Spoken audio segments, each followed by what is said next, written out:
10 seconds remaining. Ladies and gentlemen, welcome. My name is Dragon and this is Season 3 more games for you tonight. Play red, starting with Tornado.RoX versus Vega Squadron. Vega actually has a doubleheader that they will play another game, and then we go into the proper EU. This is technically the CIS group, and then we'll have Cookie versus Marmon's boys to round out the nights. So, I'm not alone, I'm joined by the guy who says a lot of smart things every once in a while. It is Pax. How you doing, man? Oh, doing good. Every once in a while. That's a pretty good metric, actually. I'm okay with that. That's more than most people would say, I think, that I say smart stuff. So, I will fully and graciously accept it. But, no, I'm excited. I already had a little bit of SEA Dota earlier on today for WePlay action. And now, of course, moving into the CIS region, Tornado.RoX. Going up against Vega Squadron, the old Fantastic Five boys, of course, been rocking their new squad. And Vega, they've only played 2 games since coming back from Starladder, both wins, so they're also looking pretty good lately. And the other thing about Vega is, I've just been going over a couple of their games, like a lot of different strategies coming out. They've been trying out some drow strats. They've been going with more of like a global presence with the Zeus. Maybe now with the Invoker, we might expect something like a Faceless Void to come out. You know, just something that can work really well with the range is something they've also been kind of playing with. So I love the way that they're branching out, showing more hero picks, and that's something they were criticized for after ESL New York, because a lot of people felt like, you know, they had the Mag Brood and that's all they had, and they kind of fell into the slump. So hopefully by opening up their hero pool, they're going to be able to bring themselves back into more of the forefront top tier team that a lot of people, I think, expect out of these guys. Yeah, absolutely. So, especially out of that region, it feels like that's one of the regions where the teams like to experiment more. I mean, the patch is still rather fresh. We kind of see some things manifest itself, but it's still in a very broad range. Like right now, because you see the kind of standard bands kind of crystallizing out with Death Prophet, with the Lone Druid Bear being first banned a lot. Chen as well, of course. IO always gonna be the big hero to ban out, so just risk the enemy taking up. But there's so many other heroes still that fit into the same kind of mold, so a lot of them will always get through, like the Invoker, like Spirit Tusk now being banned out of the second phase. There's been a while where, especially in the CAS scene, he was just first pick, first banned, that kind of material. Vengeful Spirit, similar kind of story here. So just so much that these teams have already tried, but also so much that is yet left to be figured out, which is, for me, what makes the scene very exciting to watch for me. Well, with that, we already have the Earthspirit and the Zeus, so not exactly the most common opener here for Tornado.RoX. Should be interesting. Yeah, pretty solid. The whole Earth Spirit factor is very interesting right now in the drafting phase. I think it's something that's going to be weaned out as we move further and further into 6.86, because we're at the point now where teams can't afford to not be picking Earth Spirit. Like, at the start of the patch, we were kind of like, okay, well, you know, maybe they don't have an Earth Spirit player. Like, that's no longer, like, it cannot be the case for your team. It's just like Broodmother was in, like, 6.84-ish era. Like, you need someone who's going to practice this hero. You need to have it as an element of your, you know, your repertoire, of your inventory. Like, you need to be able to bring this out, because in a lot of ways it offers the same aggression of Tusk, it offers the same aggression of a Spirit Breaker, and by having all 3 of those tools available to you during the draft is something as a threat that you have available. Like, you're upping your own draft status just so much that you can't afford not to now. But the thing is, if you look at Tusk, if you look at Bird Breaker, they're relatively easy to play compared towards the Earthspirit, and Earthspirit has such a high execution ceiling, which means that it's much harder for teams to just casually train it for a couple of games and then be able to pick it up and play it effectively. Because it feels like there's so much more that you can do with that compared to these other heroes that you've mentioned, so it makes it even more pressing to have that in your inventory, as I said, because otherwise you just have to ban it. It just leaves, once again, many more heroes that maybe even better on the opposing team, leaving in the draft, leaving them in the pool for them to pick up at the leisure. So it's 5 seconds absolutely right. So Tornado.RoX, I think I've seen them play Earthspirit recently, but I do have every confidence that they are able to run it, especially with this kind of lineup. Oracle too, one of these heroes that can have such a huge impact in a game that's not even funny. You've seen it actually yesterday, game against, that was at Final for London Conspiracy. Oracle just made so Vega much happen, or squadrons just turn to more to the pick. point denied a lot of things that Lone Conspiracy was trying to do, just because of the false promise and also the disarm on the Fate's Edict. Yeah, the Fate's Edict is going to play a really big part here. Like if it comes down to disarming the Drow Ranger or giving one of your own allies magic immunity, like trying to save them during the Invoker combo, can be huge, right? Like maybe he gets stunned up by Vengeful Spirit, but if you can throw that Fate's Edict on him before like the meatball 10 comes down, seconds it could remaining. be what ends up being like the saving grace for Sven, allowing him to get out of the fight and then 5 come back and seconds re-engage remaining. once it's worn off and he's no longer disarmed. It's definitely an interesting interaction when it comes to Sven, right? You got to be Reserve time. careful.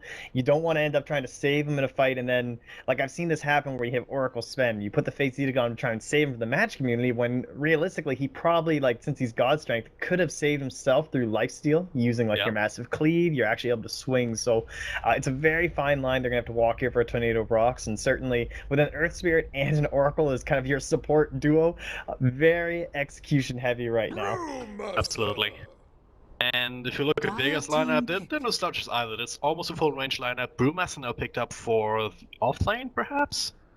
It looks of it here with Invoker mid, and of course benefiting from that Drow range aura and later down the line from the Vengeful Spirit aura. That's one of these combos that can sneak up on you in mid to late part of the game, where you just have so much damage coming from everyone.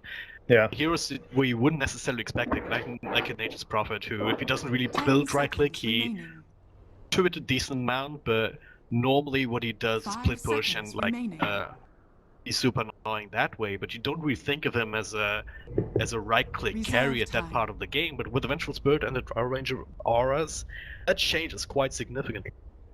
Yeah, actually, I was thinking it was probably going to be a core. I was a little surprised with the Dazzle ban, and the reason was because they've done this strategy before using a Faceless Void on the side of Vega Squadron.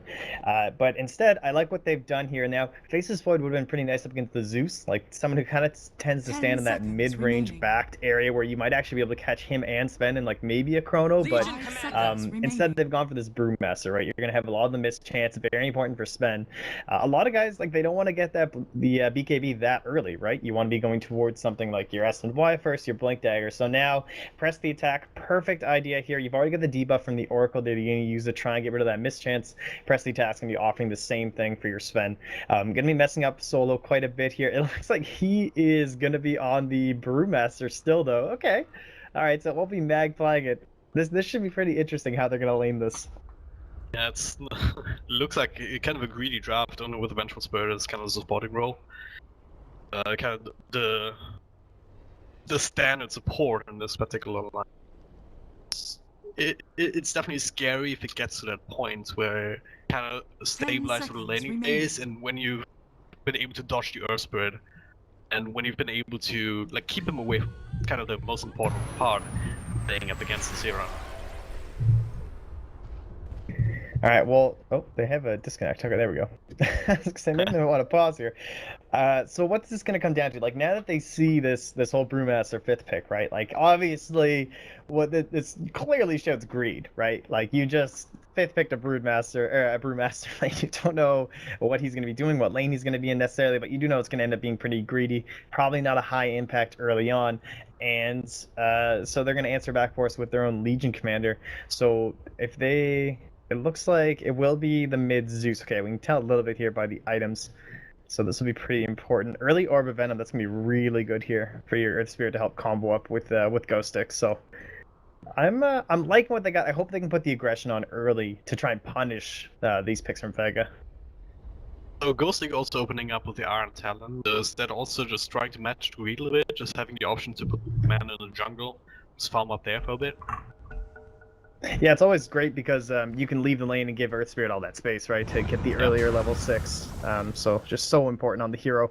And even if he can potentially get a little bit of farm, but up against a Drow lineup, it's unlikely he'll be getting very close for last. It's just so much damage and plenty of control being provided by the Vengeful Spirit as well. Speaking of which, it doesn't look like they saw that ward get placed down there, so that'd be good. They won't know what's happening in the mid lane. Oh, nice and perfect. That allows them on the side of Vega to actually see that observer placed down by your Earth Spirit, which is huge, right? Like, they can get a free D board now. the ward-on-ward action already happening. Let's take a quick look at our lineups here. And also, guys, if you're just tuning in, welcome. My name's DragonJump. I'm joined by Marpax here for the WePlay League Season 3. WePlay.Rocks versus Vega. 30 seconds to battle. Rocks already having to deal with the tree and infestation here. No one's going out, so. Got BZZ on that mid Zeus, got Yol on that Earth Spirit, plays Arzik playing the Oracle. Stick on the Legion Commander, and odds left, Sedoy playing the stand on the safe lane. Oh, sorry, I had to reconnect there. Now I can't click on the mini-map. Oh, great. Now, before wards weren't showing up for me. In fact, it's still not showing up for me. I actually don't see the Radiant Observer ward on my screen. Wow, but either way, I don't believe you did not introduce Vega, correct? I did not check. No. Let us. Okay, I can't see Nature's Prophet either. That's just great. So, and in my invisible Nature's Prophet, it's gonna be Meg. Reconnect again. Oh, Invoker's invisible too. All right. Well, that'll be played here by no one. And your Sport Brewmaster also invisible for solo. Invisible Vengeful Spirit. Man, I have quite the reborn issues here. I'll have to restart my client for Seam of the Slayer. And coming in last, it is gonna be Pasha on his Drow Ranger, and I'll be back here, Dota TV fans. Well, I'm just glad I'm not the one having the issues, because, well, I mean, nothing against you, but I'm the streamer, so it would be a little bit more serious if I did, but hey. I see everyone, no one's hiding in the shadows just yet. Take shape, this is gonna be that offlane mag, and support Brewmaster here, he's stacking and pulling. We have Seema sitting in the sidelines here, just trying to make sure that the lane is safe for Pasha, but right now we have Ghostic not only contesting, just doing the side pulls here, trying to make the camp work, trying to just shoot through the camp with the help of the Iron Talon. So we're well, gonna be the first blood here. Max backing it up with the teleport, but now perhaps the turnaround. Yul is caught up the coast, that takes quite a bit of damage here. Mac, they might actually be able to wreck him down, but there's the boulder roll away. That should be that. No, BZ.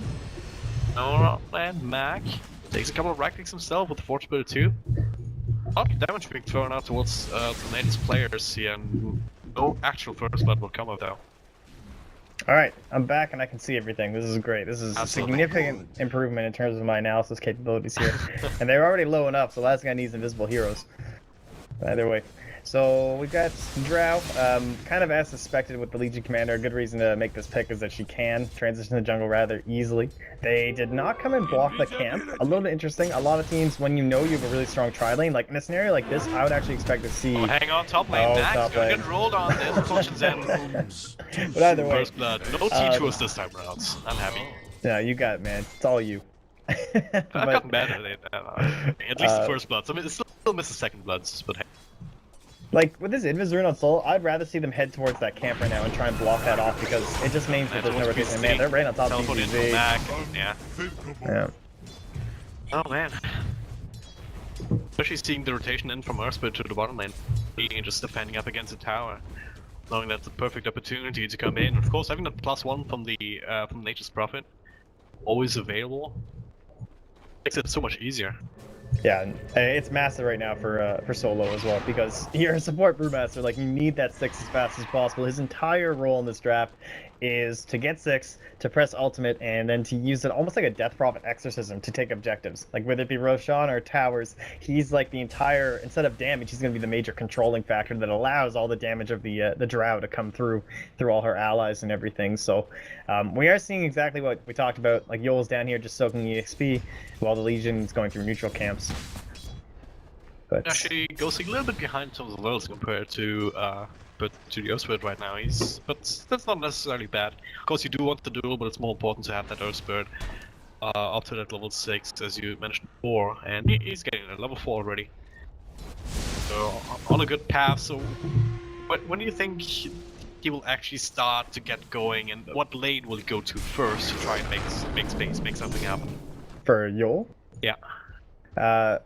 Probably top lane, honestly. Like, something on top of Mag. He's a relatively easy target to gank. They already got him up once.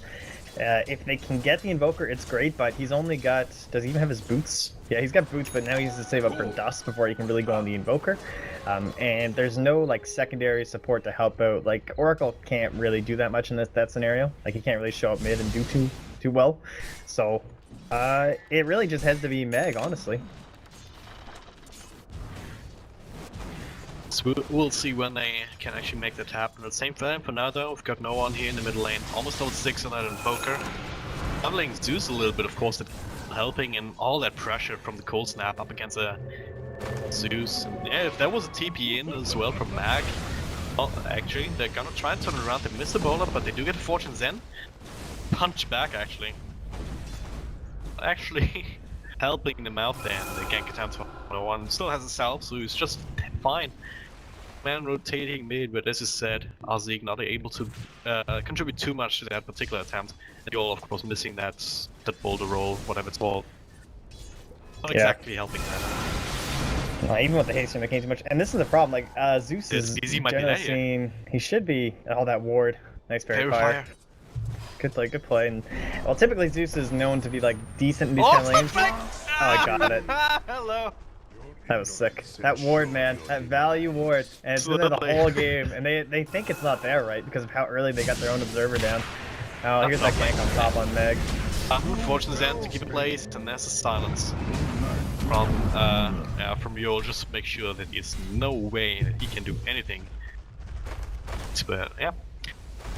Really important to get themselves on the board, especially after what just happened mid to BZZ here, who not actually having all that much of a good time right now. Even in terms of CS, he's falling so far behind on a Zeus, so you would expect to just be able to just stay in the back and arc lightning things down one after the other.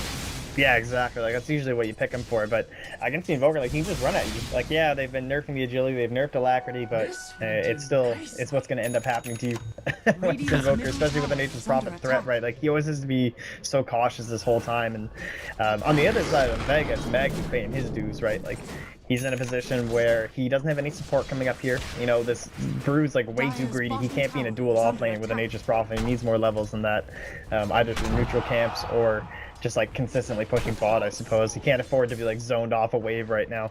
Yep. So you're getting a sacrifice on each side. So the question is, what sacrifice is bigger? Because we'll all talk about mid and the supports rotating or not rotating levels. Let's take a look at the carry. Stride range almost level 6. He's getting pretty much free farm down on the bottom lane. Not as much as you would expect though, at least not as much as Sven does. Not sure if he probably also found some creep camps on the side.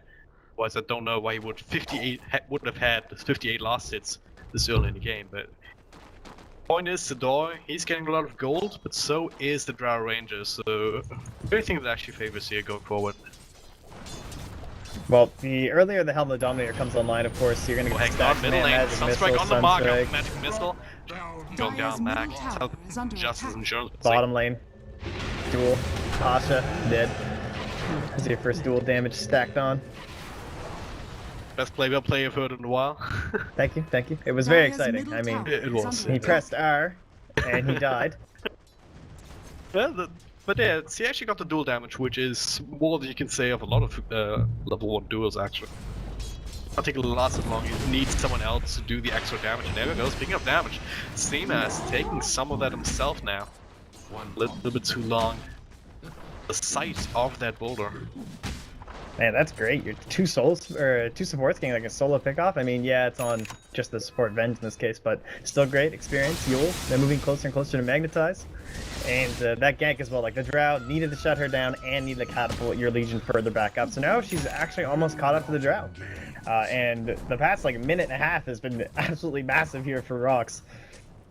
So she'll start doing her own ancient stacks, similar to what Sven's going to be aiming for with that Helm of the Dominator when he can get that up and going. It's right now. Oh, it's all, yeah, he's sending the creep on its way. So just gonna be a little hill troll and bottom lane trying to get solo, and he's a little ways away from 6. We'll see if they want to continue pushing this tower. The Thunder God's Wrath is still up and available here for BZZ if they want to go for another duel. They don't demand any Yul though, so don't have the big controlling factor coming in. That was level 6 now, which is great, but they also have the duel, so maybe they could have gone Brewmaster, but at the same time he's still rather tanky compared to someone like a Drow Ranger or even of course there's always the possibility of a TP rotation in from not just Mag and Nature's Prophet, but also Invoke it. He's level 9. So he can start contributing to the fight even though he went for that quick might. Also some spells to work with here with Quas Exhort. And looking at these lineups, I don't think either team necessarily has a real timing that is that crucial. Like, it doesn't feel like either team, comparatively, when you look at them, don't seem to like fall off or gain any massive advantages over time during the game. As we move into 15 minutes or so, a lot of it's just going to be depending on who's going to have enough map control with wards. As BZZ, man, those Force Spirits hurt. Radiant's top Hello. tower Cold is snap under up attack. and dead. That was so But- quick as well. Yeah, Unable to teleport in even the time to try and help. It's just going to come down to wards and controlling these ancient stacks, right? Because both teams are going to be looking for them. And if you can steal the opponent's ancient stack, like that is going to be what the kind of stuff that's going to decide this mid game. Like if you steal a 3-time ancient stack, so you just move in there as a smoke as your team and just wipe that up, I mean, that's huge, right? Like the amount of gold that you can get from that can propel you into enough of an advantage of items to start securing Roshan, and so on and so forth. So those will be the key things I'm looking for on Seema's going down. Dio's so dead. There's a duel available, but the TP in want to go for it. They could have probably finished it off, but now no one teleporting in. That's the old down. Also Mac teleporting to the sidelines. Cold Snap will make sure the Ghost Tech has nowhere to run. Comprehense there to body block. It's 2-for-1 trade. They do end up getting Seema with that Zeus ultimate, but that was still not exactly the best trade for Tornado, as he will now probably lose his tower too. No one already committing the fortress here. Magna as well, obviously. Point where you have a lot of treants to work with to fall to this push. Yeah, I mean, Top lane, the tower has also fallen, so hey, trades are real, so to speak. Yeah, and like Pasha, he may be 0-1-0, but after you saw that kill mid earlier already on BZZ, thanks to from no one, and then you just saw what happened down bottom, and you look at like this little, damage increase by 38. I mean, look at the attack speed alacrity on no one. Like it's actually insane how much this Drow's adding right now, and she's kind of playing like an early game Ember Spirit where you just sit back and farm the whole time, but at the same time she's able to add, instead of like a boost of travel global presence, it's just this aura that she's giving to her whole team. Max Exord and Seema also beside him right now with only one up in the Dimensions Aura. I think no one is sitting for like 200 alacrity and all the cool jazz. Yeah. And that's only 11 minutes into the game, 11 and a half. That is a whole lot of damage at any point in the game, especially now. Kind of tiny levels of right-click damage. Level 1 or level 2 grow. That actually, yeah, you're right, that's insane too. When you consider it's like ranged and everything like that. Yeah, it's a range as well as attack speed. Now Mag might get that though, yeah. He'll find some. He just got his drums, but not quite tanky enough it seems. About value wards, this one definitely won as well. No one make a trade out of it. Not quite in range for you all, but Seema cutting him off. Now, duel in the past perhaps goes again, but now after silence, no one will end up dying. Oh, maybe not just yet. It's swap back. Ghosting still ends up winning this somehow. One trade if you do count back, but it's not quite over just yet. There's the ultimate use from the Brewmaster. They will track down Earthspirit. Should end up falling eventually, unless he can do some. Yeah, never mind. It's an Earthspirit. He's not gonna die. You don't simply kill an Earthspirit, dude. Well, there. I'll just what? Oh, Mag doesn't see him. There's no ward. Radiant's middle tower. Oh, that's so unfortunate. Not expecting Sonoy to be there. Hey guys. Okay, that's some good stuff right there. That's helpful.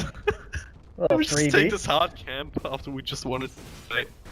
Sort of. No, they didn't actually won. They kind of lost, and now they lose even more. It's like, wow. Yeah, that's actually very important, or very unfortunate for Mac. Dying 2 times in a row like that. I mean, it looks like he might want to be going for the dog group of the match I picked up. It's gonna be so far delayed now. Yeah, it's just so good up against the Earth Spirit. Only if you can get it that early. I wouldn't be surprised if he ended up going for something else, but in a game like this, when you're already getting the additive bonus damage from the Drought, it's pretty tempting to go for that Orchid, right? Because it's even more additional damage, but it's also the attack speed bonus, which of course is just making every, raw bit of base damage even that more powerful on you. So he did already go for the drums in the same idea, like more attack speed and everything. And as you notice, they already have the drums as well on the Invoker, but a lot of teams this patch opting for double drums. It's like extremely common.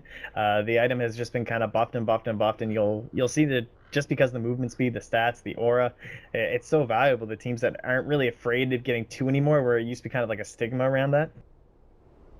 Yeah, it's always a thing of how much you actually stack the auras, because Of course, we see it on heroes that like to start pushing together. And in this case, I would say, all right, Nature's Prophet is probably gonna stay away for the longest time, TP in if he's needed, or else he's just gonna start pushing now. So there's not gonna be a long time where the auras actually are stacking up. And even disregarding that, you just have more charges to play with, which can also make a difference in person. Alright, and as you said, it's super valuable. Nice Speaking of swap, valuable, mid. that's a swap. BZZ, goodbye. Go easy. He's been playing really well right now. That last swap was also massive in terms of like getting, because Ghostic would have got that duel, and I think he would have got away if it wasn't for the swap earlier, and that's what's delayed this Blink Dagger, because he'd have Blink right now if he didn't die. And this push becomes so much harder.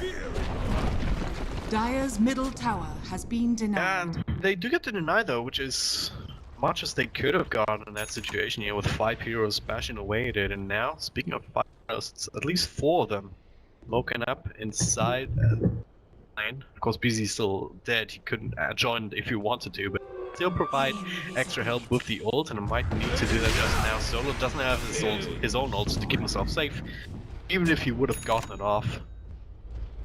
That was a quick kill, man. That was a really quick kill. Yeah, and the more these pickoffs happen and the more levels they get on Yule, it's going to make these teamfights harder and harder here for Solo, because now you're at the point where you're going to start leveling up the grip. And of course, increasing the silence, even though it only scales by a second and a half in the end, every moment counts when you're a Brewmaster desperately trying to get it off. And, yeah. If you find BZ, there's a stun, Nona's there too. Look at the damage from it. Get his ultimate off, and now Seema, turn-on kill with the Magnetized C as well as Yule's combo. Look at the couple of right clicks that they've been able to do to him with the force blitz too. He's dropping so low, but they do find no one in the back with Sador blinking in with the stun. Do find a duel that's the 3rd one in this game. They all will barely end up surviving. Look at this guy. 1,000 damage done with a couple of right clicks from Vengeful Spirit and the Force Spirit. All that was really on him. Radiant structures are fortified. well, So Vega, if they can actually, if they don't get picked up one by one like that, they can actually start right clicking. Pasha.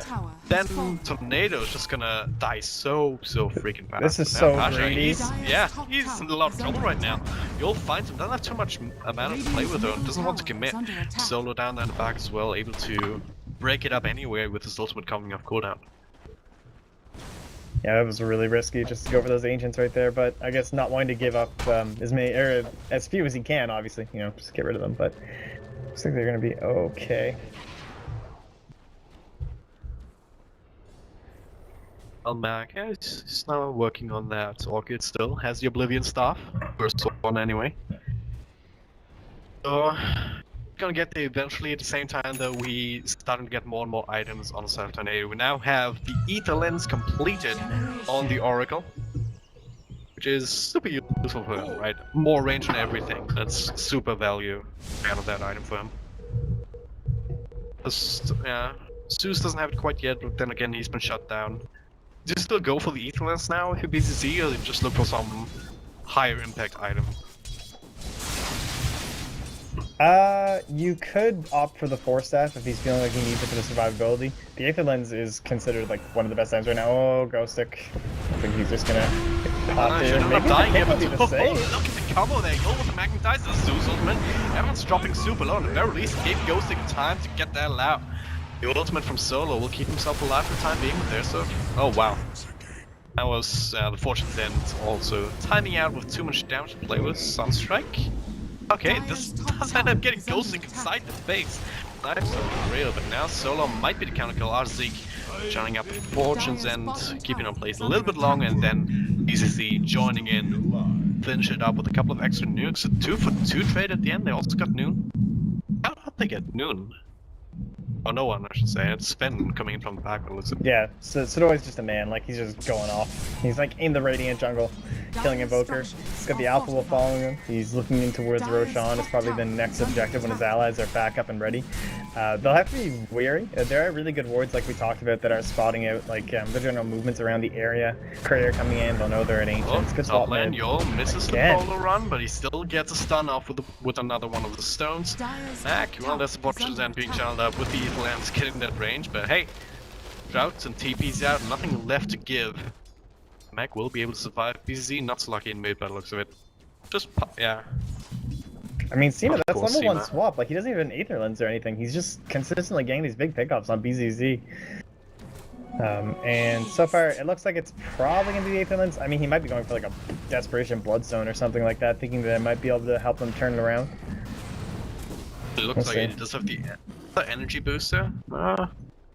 Means that he doesn't want to get rid of the arcade moves, no matter what he wants. That's to what go I would say, build to. personally. I think it is going to be Aether Lens because the value that you get, especially in a situation that's so far behind, would definitely be like my #1 choice here. I hope it's Aether Lens. Let's just leave it at that. Oh well, we'll find out soon, I guess. But there's a smoke, maybe a little bit of a desperation smoke already from RoX. Who knows? Yeah, they might. Overall, the game's very even. They haven't been doing that badly. It's at the same time, Vega keeps getting things for themselves.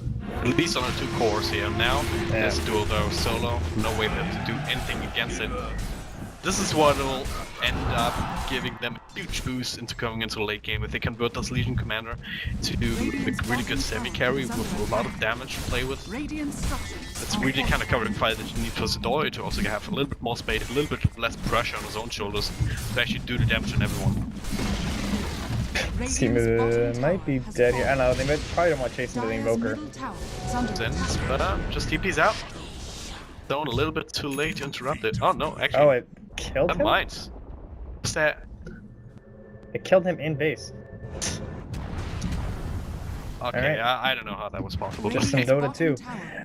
But yeah, like that pickoff on solo, it all comes because he's playing this role. He's basically like a support Earthshaker in a lot of ways, where he needs to get his level 11, he needs to get his Blink Dagger up. I'm kind of playing the same sort of role here with the Brewmaster, and that's going to make him susceptible to those kind of pickoffs that we just saw. But the big disparity right now is BZZ is also being gone on once again. He shouldn't have died here. It's caught in the side of the bow Invoker combination there. As he keeping alive a little bit longer with the Fortune Center. Will still take out, and the Ghost Walk means that no one should be able to get the hell out. They have no detecting to play with. That's a big fish kind of slipping the net right there. Yeah, it's this Especially with disparity Sidori coming in. between no one and BZZ right now. Like he goes down again, but you're looking at a 5K difference between the mids right now. Yeah. That's pretty disgusting. Oh, Tornado this might is see another so pick up. bad. Pasha just runs right into them. Ghosting with the duel. Plenty of follow-up damage. Another easy duel win. Well, but fought horribly. Ola should be able to survive. He does have his Blink Dagger now, so that is useful. Great movement here by Ghost Stick, and it's this ward, man. Like many times now, the wards they've had in the Radiant jungle have just been so good. Keeping an eye on their movements and allowing these pickoffs that, as you said, it's going to propel them later into the game and give them that big advantage with 58 duel damage already.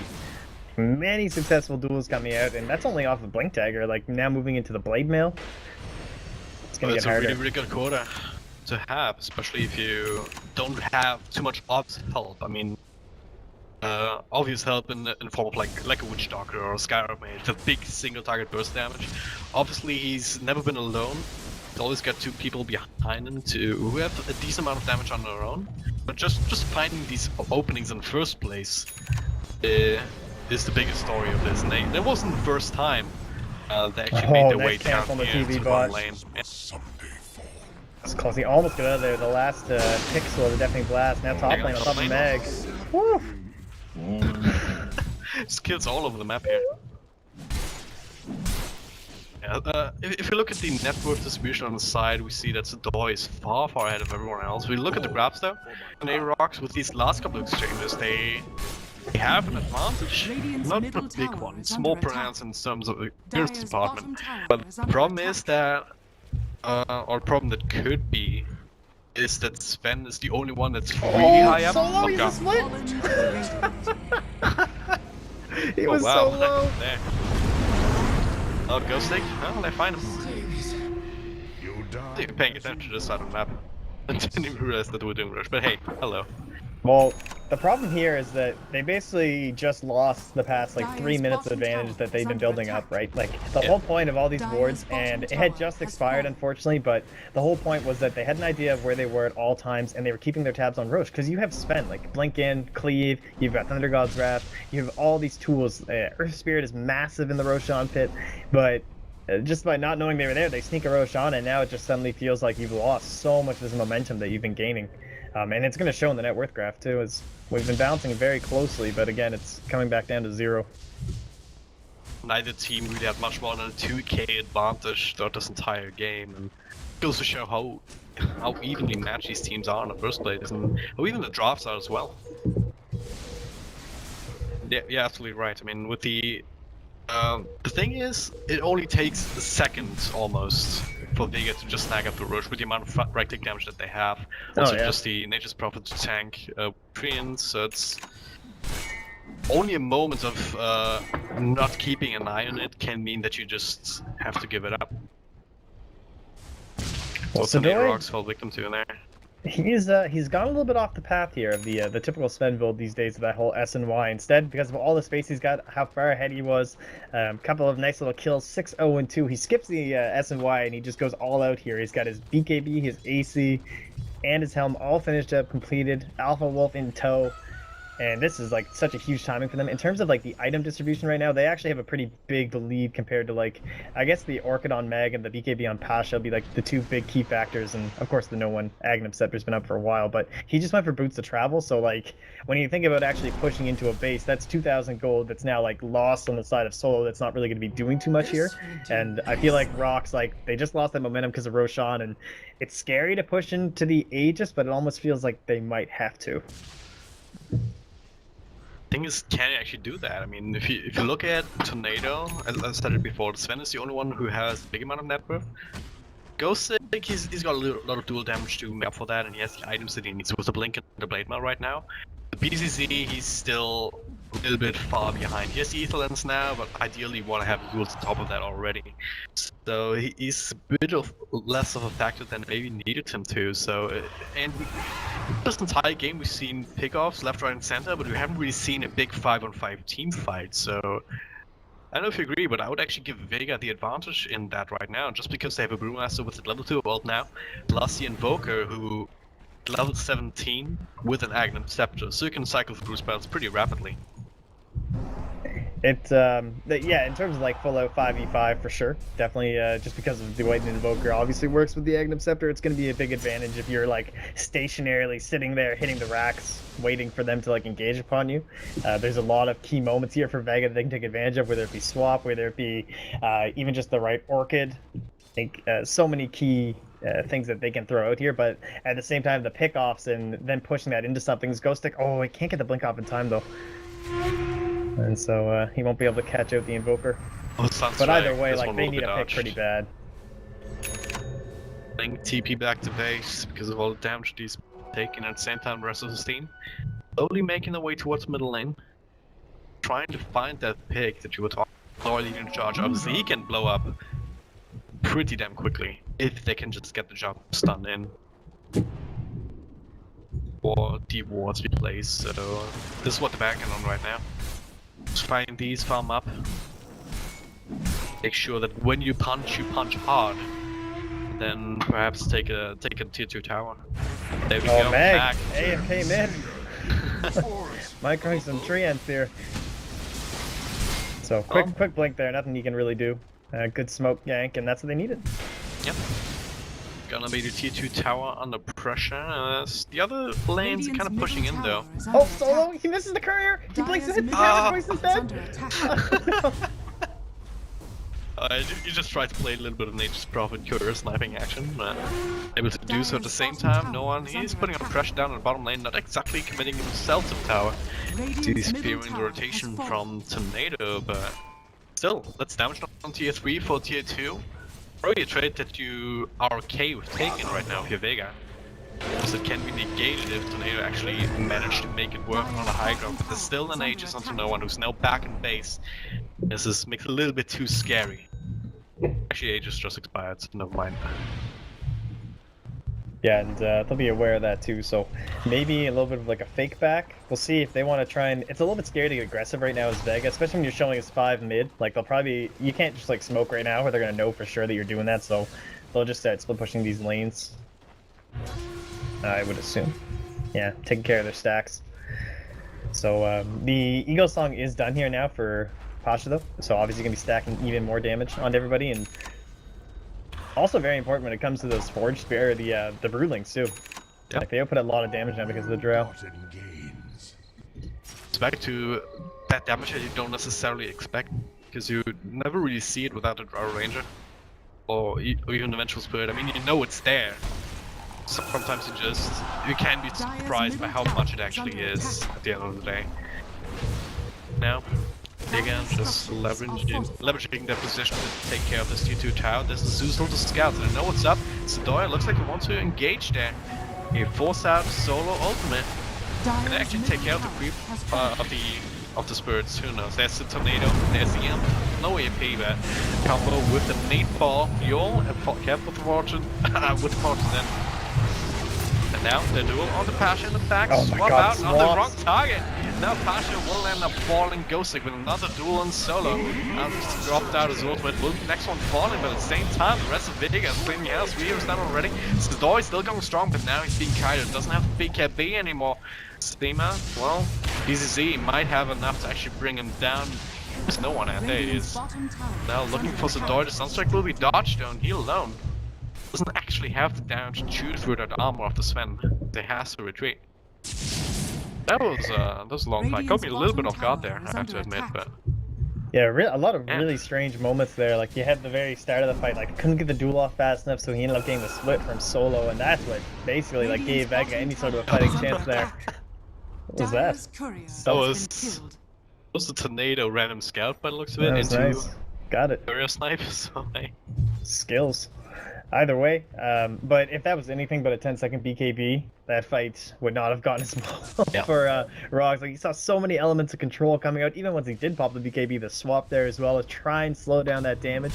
Wasn't quite enough, but moving on from that, like as this game gets further and further away, I'm sure Sadoy's just thinking like, oh man, that was like so close. Like I almost didn't get those last couple kills.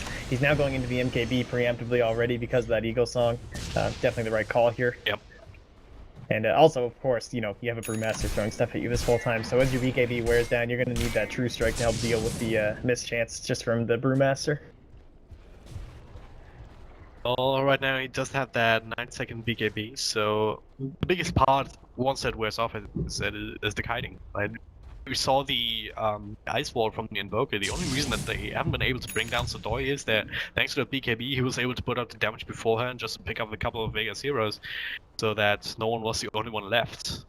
He alone quite have the damage, because of course with the Drow Ranger down, you don't have that big 73 precision aura extra damage to play with anymore. Alright, well, concerted movement. no Roshan to deal with here. It's a very long spawn, so that'll be the probably the next big thing we deal with. Still play that actually, so Sadoy blinking in case Vega was making it to work on an early spawn, and then the Nazi coming in with Fortune's End after the fact. Also trying to purge off anything that might have been thrown at Sadoy. So nice heads up player though. Of course nothing was happening in that pit, but if it was, that could have actually made the difference for Sven to survive. Yeah, it looks like they just wanna stick around here. They should keep control and actually take the next Roche themselves instead of giving it over again to Vega. Yeah, like they're sacrificing a little bit right now because obviously they're not moving around the map, they're not farming, Invoker's hitting lanes, he's pushing up the top lane, but at the same time they are trying to secure this Roshan, but unfortunately it's just like such a long time, like there's still a full minute here. There's always going to be this getting the Sunstrike, we just saw, oh no, that's a dangerous roll. What are you doing? Caught with the tornado, no one is there, solo to follow up. Then should be the Earthquake going down, but at the same time Sadoy looking for target, BKB and Pasha. Take that easy, Yoel's still alive thanks to Oracle ultimate, so he will be able to make it out perhaps, yeah. Looks like he's living. Sadoy though, with the BKB, wearing off. Oh god, that's a nice swap into the Yule Staff on the PC. He's still able to blink out, there's a duel onto Pasha, goes to finds him, gets the win, and that changes momentum in favor of Tornado.RoX. This one comes out, hey, yeah, even more kills. Mac falls to that as well as a couple of extra right clicks. Oh, it looks like he's able to make himself, scarce, so to speak, getting it out on the back of Blink Dagger, but still a huge loss for Vega, especially after the duel came out onto Pasha. That's kind of the turning point there. I mean, it looked good for a while there. With the swap back onto BZ, they could have potentially taken it down. He was able to blink out after the ult somehow. This is self-duel, so that makes a lot more sense. It's these duels, man. Like, they're so good. Getting him on point, on target. There's nothing a drow can do. Like, oh, Sunstrike. But, just going out. So at least taking I'll know. Roche. Not now, so... Is Vega gonna be back in time? No. There's no way they can fight this. Like, you don't have split. Invoker's top lane. Of course, he can boss in, but they don't have enough. Eggs, Octarine, like, you want to fight this so bad. Like, this is your fight, but... Oh, dual top? I don't know if he'll have damage, though. This is probably just going to end up being, like... Well, yeah, there's some help coming in from Yol, but not before the Ghostwalker can come out. Now it's turnarounds. They do get Ghost Link there with Mag joining in too. The Orchid helping Tornado? out, and Tornado. Oh, Tornado gets him at the very end. TNT comes out. Yol with the silence from the Orchid. Solo also joining the fight. I don't know where they're coming from, but they're making it work. 2 heroes down, plus a tier 2 in exchange for the Roche. Vega probably gonna be happy with that. Just take what you can get at this point. Push high ground now with maybe force out a buyback on the Earth Sphere. Because right now, even with the Aegis, that's on the Sven. With the BKB down, we're still able to carry him. We still have that Brewmaster ultimate, using it now, forcing out the buyback. But this tower already has taken so much damage just from a couple of right clicks. That was a good gambit there from Vega. Yeah, they, you know, you wouldn't expect to gain very much when RoX is in the middle of the Roshan pit and taking that for themselves, but managed to get those 2 kills. Pretty huge there. A little bit too ambitious there for the Legion commander. He forced out the BKB at the very least. Quite blink after thanks to the little bit of damage that he has received, so no one should be fine. They do still have the vision on him. Zeus ultimate. Gotta say, I'm surprised you went for that BKB there. Like, they had quite a bit of vision in behind. I guess there's a possibility that everyone's like smoked up back there and that you're gonna get comboed into death, but yeah. Either way, it's not that bad. It's only your 8-second anyway. Just securing it. Can't afford to die, that's for sure. So, don't want to lose that Aegis. Taking a look at the graphs now, it's kind of reading like an EKG here. Vega slowly but surely making themselves a little bit of a better what's the word? A better margin. Error, so to speak. K net with an advantage. Experience though still in favor of Tornado.RoX. Once again, comes back to BCZ, who's not getting into zone. He has these high impact items, so with the blink, with Ether Lens, so you can stay effective in fights, but just keeping at the edge of it, and throwing out spells. Oh god. Gonna fight again, and I missed the kill on the Oracle. It's okay. It's a easy blink gang up, I tornado. Guess, yeah. That's all there is to it. We haven't seen before by the looks of it. No one is just like so farmed. It's so terrifying right now. Like, who even has? You've got a BKB on Sven, and you now do have the one on Ghostic, of course. So obviously gonna be very important. But I don't know. He's already like max invoker status. Oh god, that's the Aghanim stuff with Nature's Pro would also make it work. I haven't talked about that just yet, but at least we'll keep the creep wave pins going now. Pops a BKB after Solo's ultimate. Care of these links actually quite fast. I don't think he expected that quite as... Oh, the kick! Quite that much damage as the kick. There's Seema going down, but there's a tornado, perhaps kind of initiation, but Vengeful Spirit is already dead. Satoy though! Well, nice, I can save the Aegis. Promise, keeping him alive.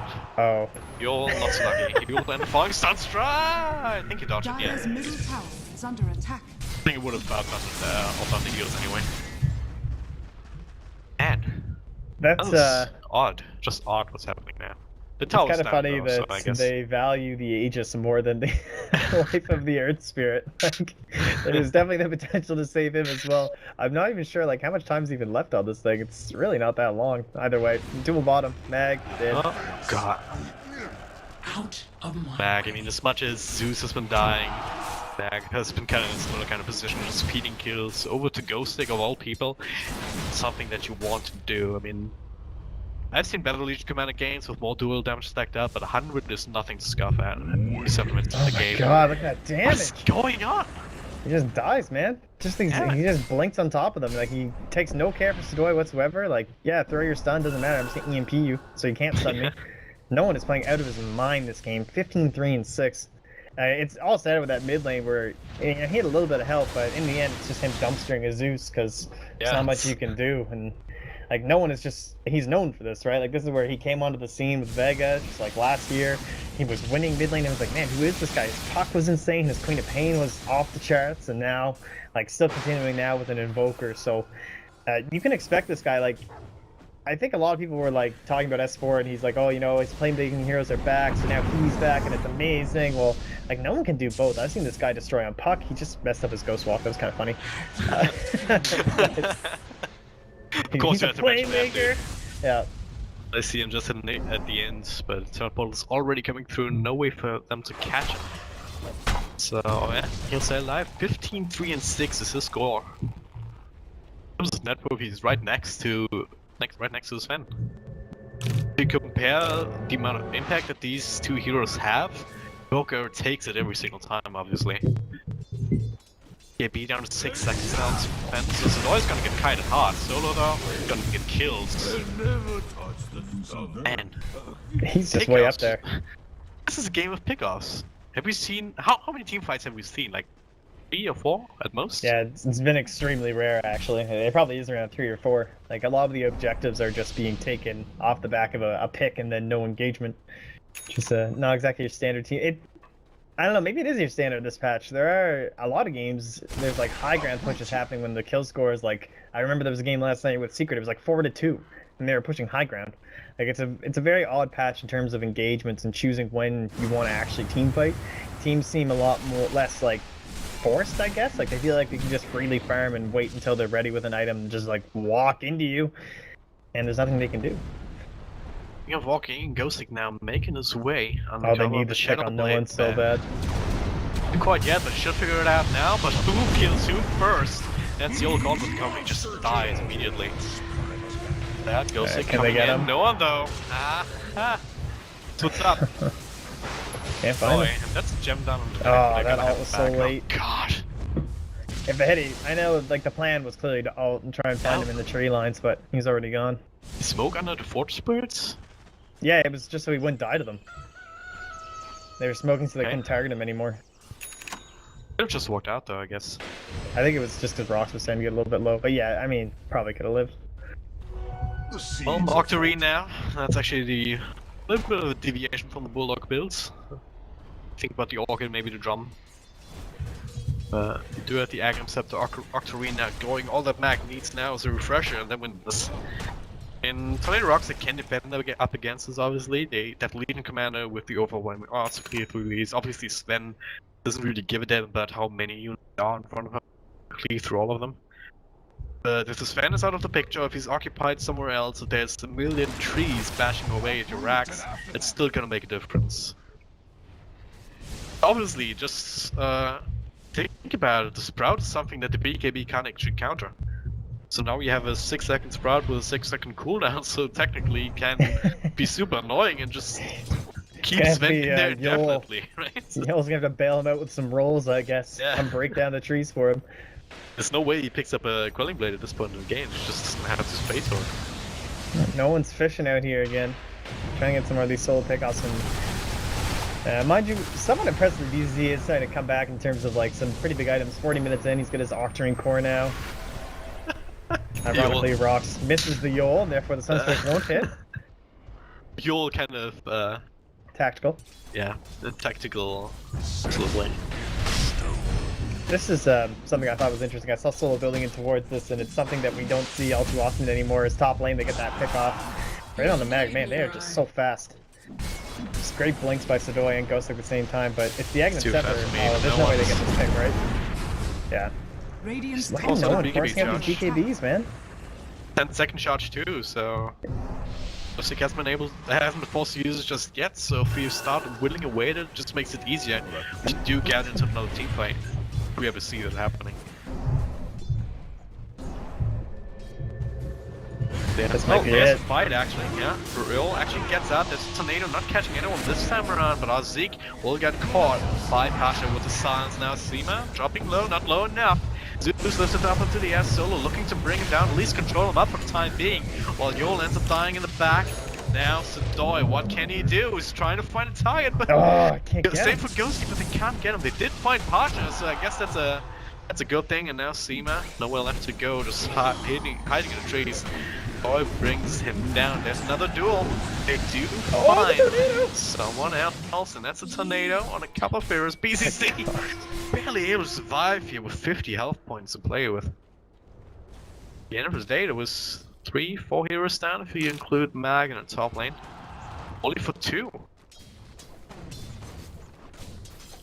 So now Tornado.RoX with a little bit of momentum back, so this game, there was no sign of going in one direction for too long.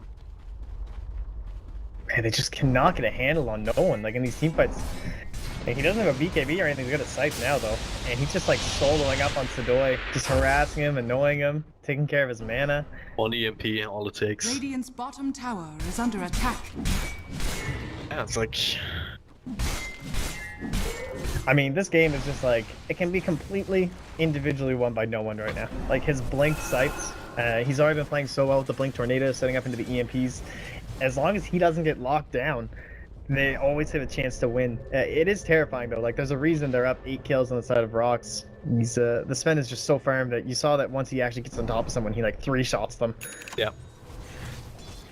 It's been like that for quite a while though, right? Yeah. Change mode. Of course he has the MKB, but Ghost, he has no allies though. Oh, he has a duel anyway. No one. He just wants to have that kill, but just doesn't get it. So he wants to swap back. Stop that a little bit. No one actually dropping low. He might actually get it. No, the right clicks are too strong. Perhaps they will nuke him down. Z coming in from the back, but Pasha finds up a good position. Paths just can't get it range. No one bites back. Team is in to try and help Yul. Turns back into a stone, brings him back. Also beat where's the damage though? They just have to retreat at this point. No one is looking, and this no, that's not been dodged. Sadoy trying to go for it, but pushed back from Pasha. Now the EMP, now the cold snap, finds everything, and that's Sadoy, the Sven going down. No one's still alive. Should be this team fight in a nutshell. Yo, someone's still alive. Cell mentioned bring down. God, no one is insane. I don't know what's going on at this point anymore, but yeah, no one is the one to look at. Should have just put my camera on him for the entire fight, honestly, but hey. Ending up, 1 buyback already forced out from Ghostic. There's still 3 more available, so they shouldn't get a set of racks here unless they want to give it up. But you're gonna have to spend some more buybacks here. Zeus is not gonna be enough. We need Soy here if Vega wants to commit. At the same time, Solo already used this buyback, so safer play is just to go for Roche. Chest respawn has a nice little smelly cheese on him as well. Just tanking this thing up right now, but the sequencing and the speed at which no one was throwing out spells when he came back on that buyback was like a fury of vengeance as he came back in. Like, he almost died to the Sven. I thought he was going to go down buyback. That might have been the game right there, and he's going to have the Aegis because of that, right? Like, you can't lose him right now without buyback. Yeah. But he created just the slightest bit of distance, just enough spacing with the Sven, and he turned right back on him and just absolutely went to town, cleaning up the rest of that fight. So, like, he's just playing this so well. His attitude, where he can just buy back and he knows that he can come back in and then clean up that fight. It takes a lot of guts and confidence in yourself to pull that off. Lane as well. Koreans chipping away at the tower, bottom lane too. Yeah, we've been talking about, I mean, BZ can sort of take care of them, but it's gonna take a lot of these arc lightnings. Always the only one that can really clear them fast, so a lot of chip damage being done on these tier 3s, both of them very, very low. Point where they're not gonna do you much good once the next high ground push comes. But well, the other thing about the high ground push is that Aghanim Scepter on Yul. Like, it's so scary when we actually do have a real fight, if we ever get one. That is true. Like that acts on yours, but that can make a huge difference. If you do get Stone Form onto no one, if you do toss him back, then chainstun him or silence him up. If you take him out now, of course it's much harder to do when he has the Aegis, right? There's plenty of opportunity for him to just keep going, and now even with the Lincoln Sphere, so no one has no intention of dying again. Died 4 times this game. It's and no more, that's it, eh? It's no more. He wants to preserve the KDA now. Let's smoke up. Looking for a pick off, and Tornado.RoX should know better than to actually move out at this point. Just have to kind of weather the storm now once it pushes up to the high ground. But of course, with Seema leading the charge, if he does get a swap out, The high ground is not going to protect at least one of these guys. And It's all very they really need tense, is man. do they have a Blast actually? Yeah, they do have a Blast. Yeah. Okay. I checked it before and so he's sitting for more like 500 a pop.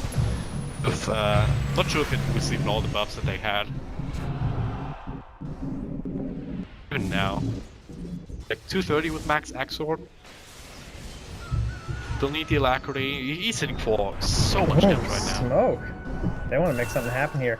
And this is definitely the play, like, this is the one thing that's going to stifle this push, is if you can get a big pick with Ghost. Oh, even if it's just going to be on the solo. Yeah. It gets his ultimate off though with the link out, so might actually be able to just walk out. I mean, they can just cleave these down. There's no one coming in there with a tornado and a couple of heroes. Fall on Stoy pump. the So BKB so BKB, late. only 5 seconds don't get solo as a direct result of that. Alzik now being caught with the stun, caught with the swap. That's gonna be his sacrifice. Down for a count for 70 seconds. 2 minutes still on the Aegis, and there should be 1, 2, maybe 3 sets of frags, unless Tornado.RoX can make something miraculous happen right now. You're is gonna have to make it count, have to make that active scepter worth it. And there's a blink. There's a duel. No, not gonna go for it. You just actually get the right click off. Oh, that was And Lincoln. yeah, I know what Ghostix doing. It doesn't actually have had an impact. And now, Stone Pump, just to keep him safe, is not the play that you want to make. The meatball, just zoning him out. Looks like it's actually brought down the racks there, but now Stoy coming back in. No one dropping low, but there's some front and there's some depth. He has to fight it right now. For a social situation, not doing it just yet. Solo coming in with the snow. Rocks just falling apart. He even swap back out on PC. No buyback from either, and it's all on Stoy right now. All on his Sven to try and make it work. Yes, the BKB. It's going to farm top. Have they given up already?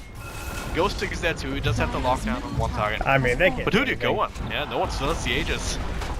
There's still Mag, there's still Pasha. We haven't actually talked about him all that much recently because no one's just taking the show. Yeah, well, they will get Mag. Ghostix goes stunned up, silence up in the back. Stoy being kited. There's BKB, and as the ancient exploding GG is called. Man, what a good game was it? Even for the longest time, but then Vega just showing us the real skill that they have to offer on the players. Yeah, I mean, you can't deny, like, no one just, like, played so insanely well that game. He had a great supporting cast, Seaman Slayer, of course, throwing out a ton of really good swaps, saved him numerous times. And the big thing is they went for that last smoke, and they went on top of Solo, but he somehow got the split off. I don't know, I guess it's because they